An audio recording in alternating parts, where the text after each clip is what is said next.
Hi guys, I'm Sean. Nandito po ako ngayon sa bayan ng Calatrava dito sa probinsya ng Romblon. At siguro mga ilan-ilan sa inyo nagtataka ba't nandito ako kasi taga-Ojongan ako. May isang taon na po tayo na nagsistay dito sa Calatrava, no? Mahababang kwento kung paano tayo napunta rito. Pero ayun na nga, no? Dito tayo nakapagpahinga, no? At dito na rin ulit tayo nag-umpisa ng ating munting pinagkakakitaan sa ngayon. Gusto ko lang gumawa ng vlog, ayan, ano? Ngayong 2026 para makapag-share sa inyo ng aking journey sa aking bagong sisimulan. Kasi meron nga po ako ditong nakitang bagong opportunity dito sa bayan ng Calatrava. At hindi nyo po alam, dito bayan ng Calatrava mayaman po sa isda, ano?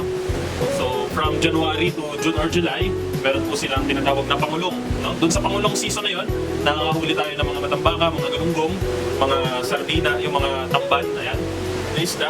At saka around bare months, no, hanggang December, tinatawag naman pong argulya. Doon po sa argulya ay mas malalaking isda naman pinuhuli nila. Mga tulingan, mga tambakol, mga tuna, no? Na kung saan, sinusupply din nila dito sa probinsya ng Romblon.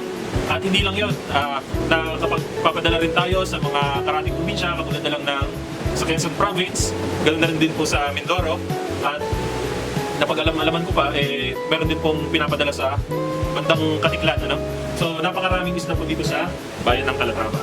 Kung kaya't naisipan po natin na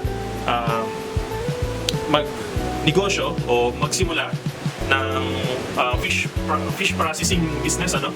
At dun sa fish processing business na naisipan natin, pinili ko po yung smoke fish. Kasi hindi masyado ganun katrabaho katulad ng yung pagdadaing. Kasi sa pagdadaing, hinihiwa mo po yung isda sa gitna, so masyado siyang matrabaho. Unlike sa smoke fish, hindi mo na kailangang hatiin sa gitna. So ayun, yun yung reason kung bakit ako magpa-vlog ngayong 2026 para samahan niyo ako sa aking munting journey. So paano ko nga ba sisimulan ang aking smoke fish business since wala naman po akong idea sa ganitong klaseng negosyo.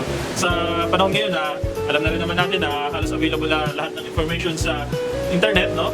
Sa YouTube meron din. Ganoon na rin po yung website natin sa DOST. Meron na, so nakapag-search po tayo. May nakita po tayo sa kanilang website ng procedures kung paano po mag-prepare o paano po gumawa ng smoke fish, no? Kung pinaka. Bale, ayun, bilang isang negosyante na wala din naman masyadong ganun kalaking kapital. At syempre, para mas safe tayo sa ating pagsisimula, simulan po natin ng paunti-unti, no? Simulan natin sa maliit na muna, no?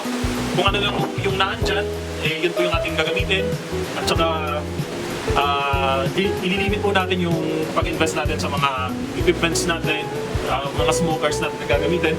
Kasi nga po, syempre, hindi natin alam kung magiging maayos itong negosyo ko. Bale, ayun, samahan niyo ako sa aking journey. Ito po pala yung ating episode number 1. Bye-bye!